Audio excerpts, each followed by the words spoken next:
የተሸነፍኩት እኮ ጫማ ስላልነበረኝ ነው እንጂ እኛ ሀገር አይዳስ ቢኖር ኖሮ ማንም አያሸንፈኝም ቢል ምክንያቱ በቂ ሊሆን ይችላል፣ ውጤት ሊሆን አይችልም።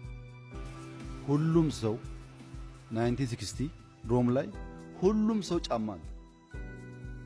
ጫማ የሌለው አንድ ሰው ብቻ መሃል ደርሶ አቋርጦ ምን ሆንክ?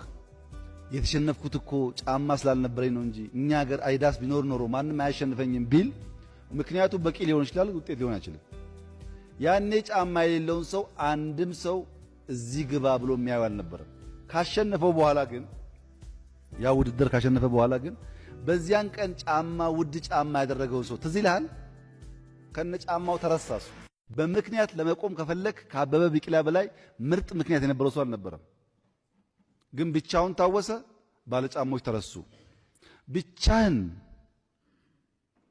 የሚታወስ ነገር በምክንያት ልታመጣ አትችልም፣ በውጤት ነው የምታመጣው። ውጤት ሲኖር ብቻ ነው ሰስቴን የምታደርገው ያን ነገር። ለውጤት የምንተጋ መሆን አለብን። ከዚህ አንጻር የኛ እሳቤ የመደመር ስሌት ለፈጠራዊ ፍጥነት ምን ይላል?